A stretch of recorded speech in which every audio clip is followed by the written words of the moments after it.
भगवान की पूजन की विधि आपने पूछी।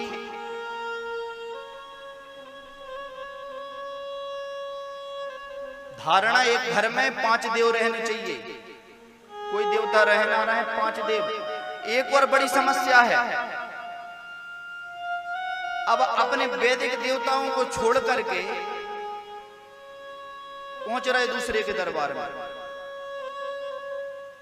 हमें बात समझ में नहीं आती, अपने देवी देवता कम पड़ गए सो दूसरे दरबार में पहुंचे।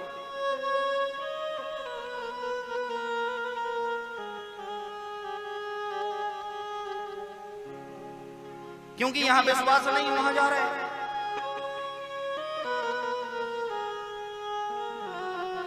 हमें भाई एक बात बताइए,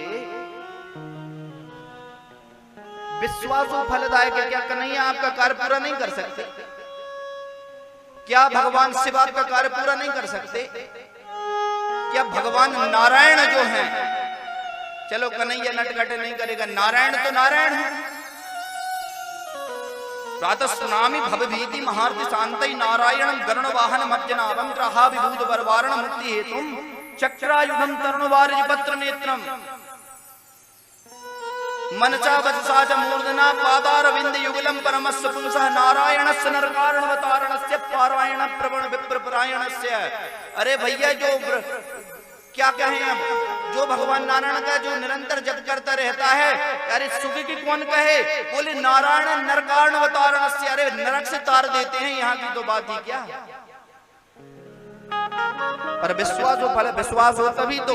और स्थिति तो ऐसी बन गई, एक महीने शंकर जी का पूजन किया और दूसरे महीने भगवान हनुमान जी का करने लगे। बोले यहाँ काम ही सिद्ध नहीं हो रहा है, हनुमान जी को पकड़ लो। अब हनुमान जी की 1 महीने पूजा, बोले यहाँ के कमाल नहीं करते, वहां के पुल के मंदिर के ज्यादा कमाल करते हैं, वहां चल। वहां से भी जब मन भर गया तो अनगढ़ मंदिर पहुंच गए। अब वहां से भी मन पहुंच गए तो बोले अब हनुमान जी काम नहीं कर रहे, इनके स्वामी को मनाने पड़े, राम मंदिर पहुंच गए। तो मरकट भक्ति क्यों करते हो? जैसे मरकट यानी कौन कहते? मरकट कहते हैं बंदर को। जैसे इष्टाली से इष्टाली में जाता है, ऐसे इस देवता से उस देवता जा रहे हैं। एकोपि कृष्णस्य कृतः प्रणामो। भगवान को निरंतर कृष्ण कन्हैया की पूजा करते रहोगे, उनका ध्यान करते रहोगे तो आपका कार्य भगवान परीक्षा लेते हैं भैया, ऐसी बात नहीं है।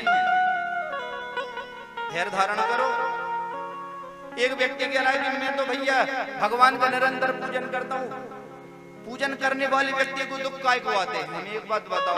बोले वो पूजा नहीं करता, सुबह से बिल्कुल बिना सब्र नहाए धोए ऐसे ही चला जाता है, वो पूरा ट्रेन भाग के आता है, पर उसके यहाँ पैसा भरा पड़ा और हम दिन रात अगरबत्ती जला रहे, भगवान को मना रहे हैं, कर्म भी कर रहे, पर बच ही नहीं रहा है, कुछ मिलता ही नहीं है।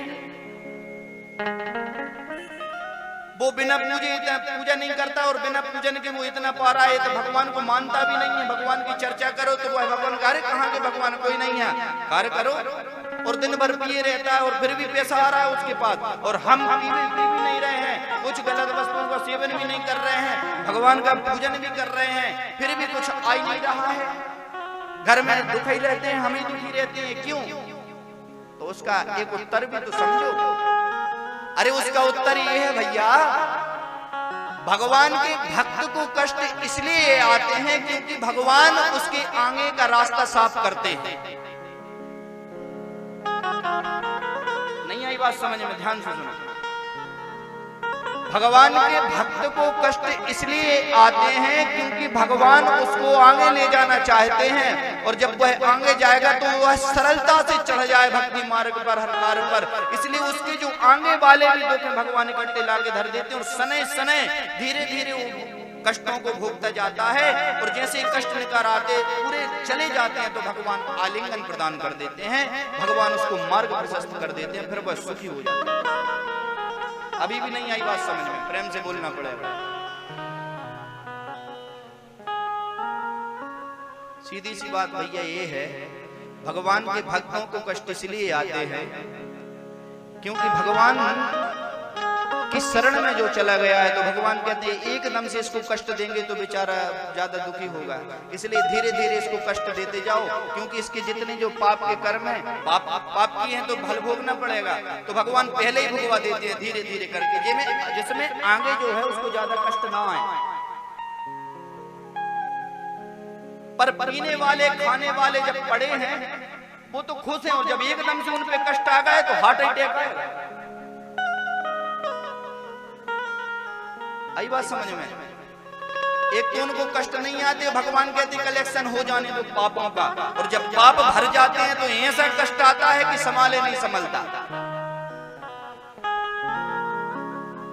और साहस और धैर्य उनमें रहता नहीं फिर।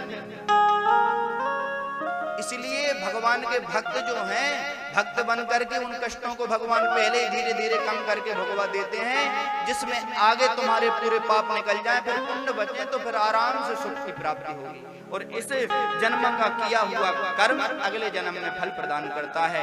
दूसरी बात यह है वो पूजन भी नहीं कर रहा है, वो धनवान इसलिए क्योंकि पूर्व जन्म में उसके कर्म अच्छे थे, पूर्व जन्म का कर्म इस जन्म में फल प्रदान करता है।